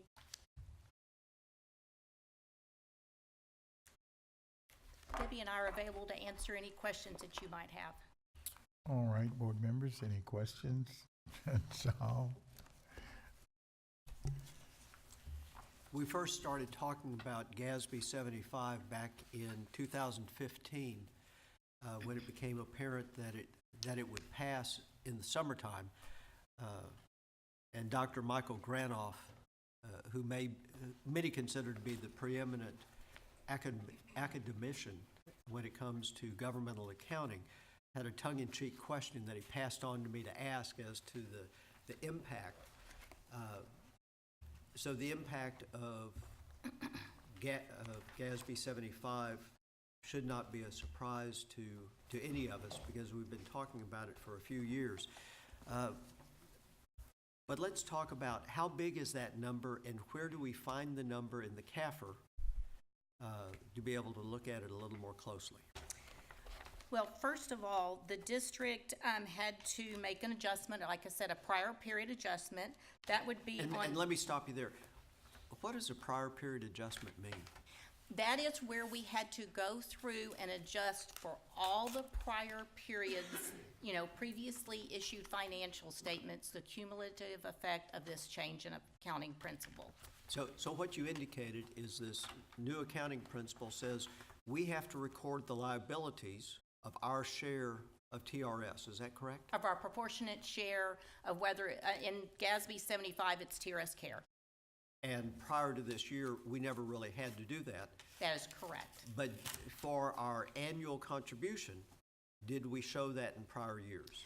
Our annual contribution is reflected in our fund financial statements, our governmental fund financial statements. So we have been making that annual payment all these years, but we were never required to show our pro rata share or allocated liabilities until now.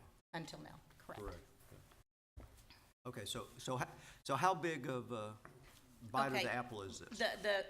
The prior period adjustment is on page 27 of the comprehensive annual financial report, and that was $621,715,600. That's a big number. Yes, it's a big number. However, that was the prior period adjustment, and then you will see that the actual liability that was recorded on page 26 for the district, the net OPEB liability was $354,172,109. And basically, that was adjusted because of changes since the prior actuarial evaluation, and there were several changes that actually had that liability decrease. What is the actuarial rate that is used in these assumptions? The rate that's used in these assumptions, well, if you go to, it's actually on page 70, I believe it's on page 71 or 72. On page 70, you will see that the expected contribution to long-term portfolio returns is 8.7, but what's actually utilized is 8% related to the liability. Now, on page 70, I see alpha of 1% and inflation expectation of 2.2. What does that mean? Number one, the inflation rate is just the inflation rate that was used by the actuaries to come up with what the district, with what the liability would be. The alpha rate, that is a measure of volatility of investments. And you will actually see on page 71, that's under the discount rate.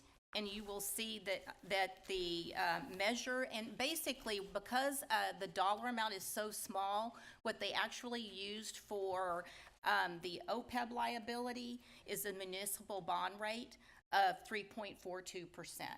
8% was utilized for the TRS liability on the pension.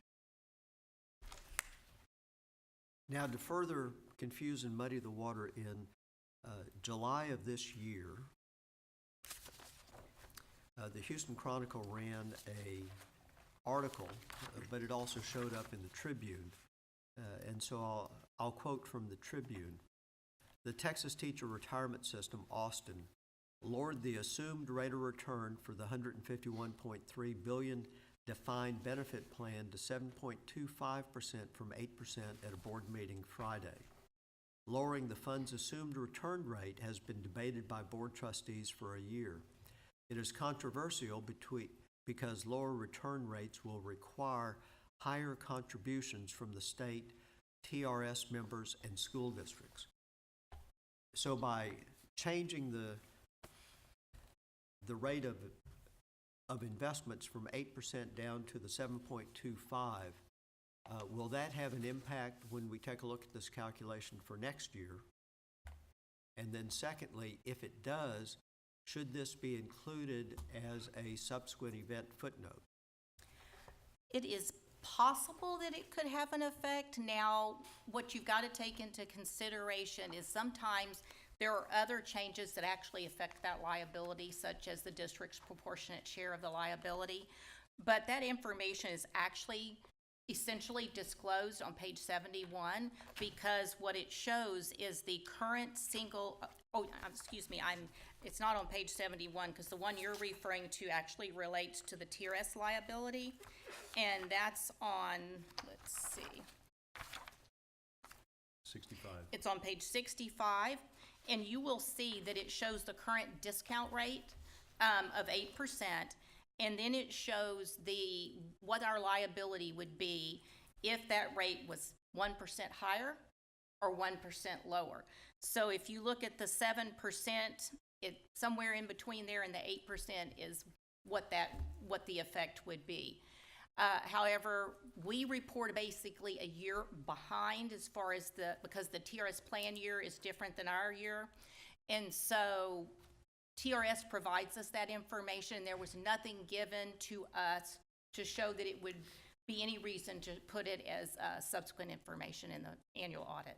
But because we have it covered from a sensitivity analysis perspective, showing a range, we actually have already addressed the possibility that this could have an impact from an actuarial perspective when they run the actuarial analysis next. That is correct. Correct.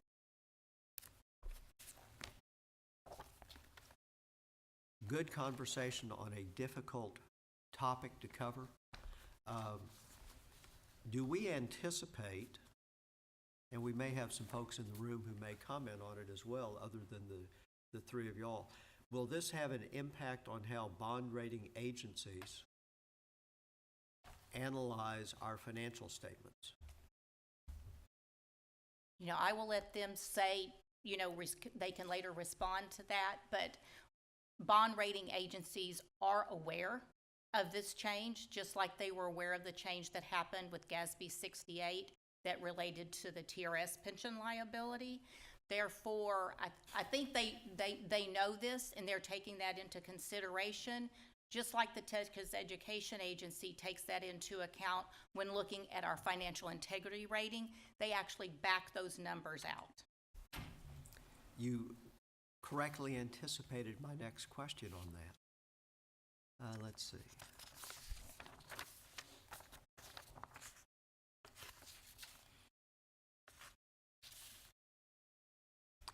You've already mentioned it once, but I'm going to ask it again because, as I said, this is a massively big number.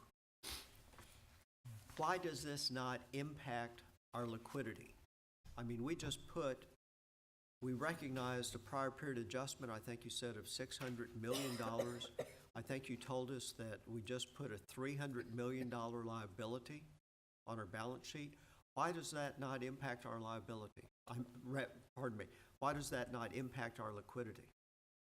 That's an excellent question. The government-wide financial statements, which are the first two financial statements of the basic financial statements, basically are a cumulative effect of showing all the district's liabilities.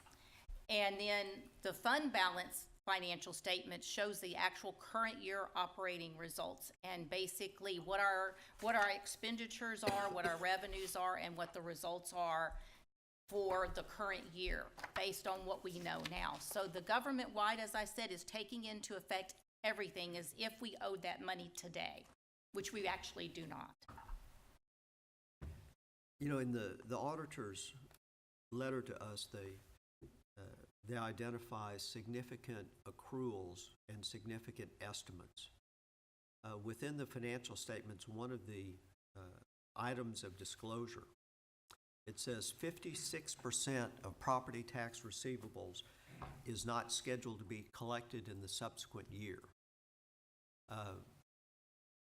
So does that mean of the remaining receivables, we anticipate that a significant portion of that will be deemed uncollectible? Typically our uncollectible amount is actually very minimal, and we actually have a collection rate of 98%, a little over 98%. Therefore, in which page are you referring to, Mr. Jackson? We'll be sure we're on the same. It would be the accounts receivable footnote. Just want to be sure. And in my notes, I didn't write it down. That's okay. I just wanted to be sure that I answered your question. Not only did you answer it, you answered my follow-up question. Your next one. Because with disclosure like that, it calls into question what is our actual collection rate.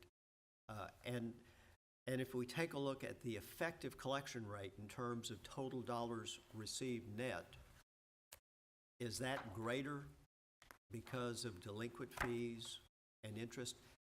Can that be greater than the amount of total receivables? Yes. Yes, sir. And do we, in fact, actually have that type of experience in this district? Yes, sir. Thank you.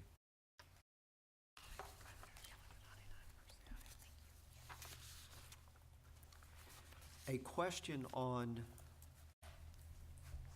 the single audit, and this is for Ms. Kirkland. On the auditing report itself, you mentioned that you took a look at Title I, Title II, and Title III and hurricane grants. Yes, sir. Do you rotate what you look at each year? Yes. Primarily, when you're trying to determine what programs to audit, you have to do a risk analysis. And primarily is you're taking the federal programs, the 99 million, and multiplying that times 3%, determining what your type A programs are. And once you evaluate what your type A programs, they all have to be evaluated in regards to when were they last audited is one of the crucial things. And they have to be, all your type A programs have to be audited every third year unless in your risk analysis you came up with some identifying factor that it needed to be audited again this year because maybe of a finding of the prior year. Then also you have to go look at your type B programs, those that fall below that value. And I believe the type A and the type B is on page 9 of that federal schedule of findings and question cost. A type A program was $2,986,000. And so anything below that is those different type B programs that meet a certain criteria. They also have to be evaluated. So just so that they're not lost out, because you could have a program that is a lower value and it might have a higher risk. But being that the Hurricane Recovery Grant was a first year grant, 84.938 CFDA number, it had to be audited in the current year. And actually the compliance supplement didn't even have it included of compliance requirements. So that means every compliance requirement was applicable to it in the audit process. So by doing this, does that mean that you take a closer look at some of our programs than you would from a materiality standpoint from the overall large audit? Can you repeat that just to make sure I understood your question? I presume you conduct your audit with an eye toward materiality. On the general audit, we have very large numbers here. We have a $900 million expense. And materiality on $900 million might be somewhat less than $113 million. Right. So in this single audit, does that mean you're taking a little closer look? Yes, sir. Yes, sir. You're doing a materiality calculation for each one of those individual major programs that are selected. The same as you would do for financial statements for each of the different opinion units, government-wide, general funds, special revenue. Each one of these major funds have their own calculation for materiality. And for example, when you took a look at Title I, you took a look at the money coming in. Mm-hmm. Did you make certain that we are spending those Title I dollars in the fashion prescribed by the government? Yes, sir. We're looking at the notice of grant award of what your budgets are, and generally those budgets are broken down not by function codes that you see in the financial report. They're broken down by object codes like salaries, contracted services, supplies, capital outlay.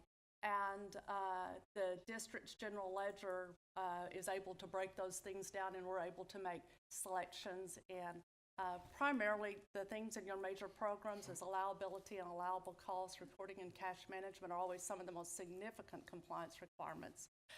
But you're looking at are those costs that were charged to that grant, were they allowable per the budget, and was it also an allowable activity? And so those are the two of the most key items in testing of the grants and testing expenditures. And we say those are non-payroll expenditures, and also testing payroll expenditures that are charged to the grant. Excellent. Thank you ever so much for a good, comprehensive answer. And also thank you to you as well, Karen. Excellent presentation. I would recommend, I know all of my colleagues have read the management's discussion and analysis of earnings, which is a great highlight, and it was well written. From my perspective, it's scintillating reading. Perhaps not everybody would find it quite so interesting, but I do encourage the viewing audience, if you look at nothing else, at least take a look at those 2 to 3 pages because it does identify all the significant items that happened during the last fiscal year. Thank you, ladies. All right, thank you. Tom, thank you. Karen, thank you. Any other questions? If not, I'll entertain a motion. Mr. President, I would move that we approve the district's 2018 Comprehensive Annual Financial Report and accept the auditor's report on the district's general purpose financial statements for the fiscal year ended June 30th, 2018. All right, it's been moved and seconded. All those in favor? All right. The next item is the board will consider approving the auditor's report on the district's fiscal year June 30, 28, the required provisions of the Single Audit Act of 1984 as amended by Title 2 U.S. Code Federal Regulations, CFR Part 200, Uniform Administrative Requirements, Costs, Principles, and Audit Requirements for Federal Awards. Is there a motion? Mr. President, I would move that we approve the auditor's report on the district's fiscal year ended June 30, 2018 required provisions of the Single Audit Act of 1984 as amended, entitled 2 U.S. Code of Federal Regulations, CFR Part 200, Uniform Administrative Requirements, Cost Principles, and Audit Requirements for Federal Awards with uniform guidance. Second. All right. Anything further? All right, all those in favor? All right, it's unanimous. Item 6I, the board will consider approving budget amendments for the period of July 1 through September 30, 2018.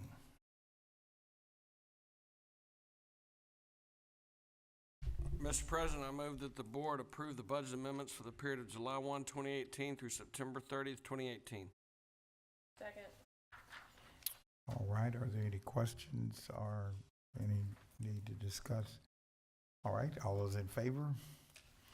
It's unanimous. 6J, the board will consider adopting an order authorizing the issuance of Cypress-Fairbanks Independent School District Unlimited Tax Refunding Bond Series 2019, levying a tax and providing for the security of payment thereof, providing for the award of the sale thereof in accordance with the specified parameters, and enacting other provisions relating thereto. Mr. President, I move that the board adopt an order authorizing the issuance of Cypress-Fairbanks Independent School District Unlimited Tax Refunding Bonds, Series 2019, levying a tax and providing for the security of payment thereof, providing for the award of the sale thereof in accordance with specified parameters, and enacting other provisions related thereto. Second. All right, any discussion or questions? Yes, Tom. What's the purpose of this action? This is a refunding bond that is intended to refund a number of maturities from previously issued bonds in order to produce debt service present value and cash flow savings. We have identified a number of bonds that are candidates for refunding that we will be looking at, and it could be anywhere from $80 million to $273 million of bonds, depending upon how we consider those refunding candidates over the next couple of weeks. And we have routinely done this over the past number of years, isn't that correct? That's correct. That's correct. Each of these maturities have call dates of February 15th of 2019, and we're planning to go into the bond market and price these bonds on January the 17th and deliver the bonds and transfer the funds on February the 20th. Has there been any discussion in the popular press about the Fed raising interest rates in December of this year? I'll ask Terrell Palmer to answer that. Terrell Palmer is our financial advisor with Post Oak Municipal Advisors, and as well as want to introduce, as you know, Jonathan Frells with Bracewell and Randy Bates with Bates Coleman. They are our co-bond counsel. So. Yes, there's been a lot of discussion about increasing interest rates. They have most of the predictors on Wall Street, I think, are believe that the Board of Chairmen will be increasing that rate by another quarter of a basis point. That's probably already built into the market. I think it would be more of a surprise if they didn't increase interest rates. That would probably send kind of a mixed signal, and everybody would have to readjust. But no, I think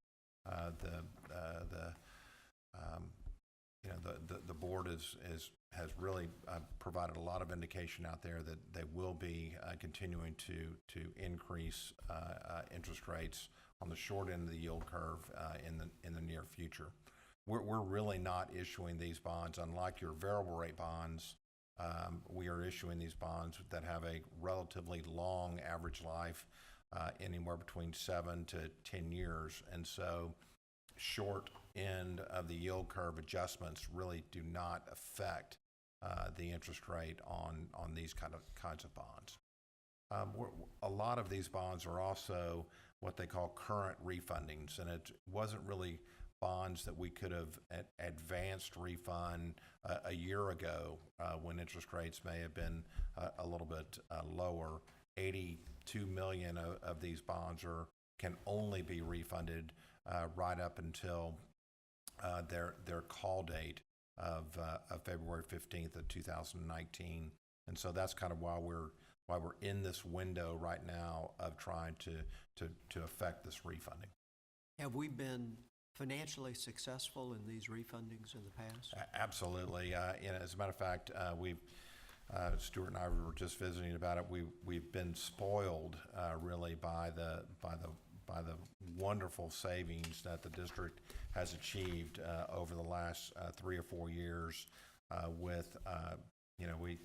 We measure a refunding by its success if it can achieve over 4% savings. But during the last several years, we've achieved savings of 10 to 12 to 15% on our refundings. So they've been a great success for the district and its taxpayers. With the increase in interest rates that Stuart had mentioned, our savings has been reduced, but still well above that 4% or so success level or goal that I would have for this district. So yes, we've had a lot of success over the years. Over the last 6 or 7 years, we've had a number of refundings, and our cumulative savings over that period of time resulting from those refundings is over $317 million. That is most impressive. Yes. I know you can't forecast the future, but do you anticipate that the market will be less eager to acquire our bonds because of our adoption of GASB 75 and the very significant prior period adjustment? No, it's the law of the land, and if they're going to buy tax-exempt bonds, everyone has got to abide by these new GASB rules. So it's not like it's just Cy-Fair ISD, but all of the school districts and in the state of Texas. So if you want to buy bonds, you would have to adopt. Yeah, you're going to have to agree and know how to review the new GASB standards. So you're not on an island. They're not going to be able to ignore your bonds and go and buy other bonds. Excellent. Thank you. Thank you, John. All right, if there are no further questions, may we have a motion? I move that the board adopt an order authorizing the issuance of Cypress-Fairbanks Independent School District Unlimited Tax Refunding Bonds, Series 2019, levying a tax and providing for the security of payment thereof, providing for the award of the sale thereof in accordance with specified parameters, and enacting other provisions relating thereto. Okay, Tom, I was just told that we had, Dorsey had already made that, Don made the motion, so we have a double motion. All right, you all ready to vote? Let's vote. All those in favor?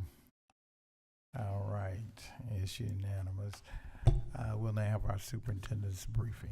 Thank you, Dr. Ogletree. More than 3,000 guests visited the 5th annual CFISD Health Expo benefiting the Health Organization of Physical Educators on October 13th at the Berry Center. The event was organized by the Community Programs Department in partnership with the Cy-Fair Houston Chamber of Commerce and was underwritten by Memorial Hermann Cypress. The expo sponsors were Active Life Dentistry, Animal ER of Northwest Houston, Care Now Urgent Care, Cy-Fair Animal Hospital, Cypress-Fairbanks Medical Center Hospital, Houston Methodist Willowbrook Hospital, MD Anderson Cancer Center, North Cypress Medical Center, T-Mobile, and Texas Children's Hospital. Nearly 5,000 visitors came out to the Berry Center on October 9th and 10th for the 24th annual CFISD College Night. Hosted by the Guidance and Counseling Department, College Night exposes students and parents to more than 200 colleges and universities, technical and specialty schools, and military representatives.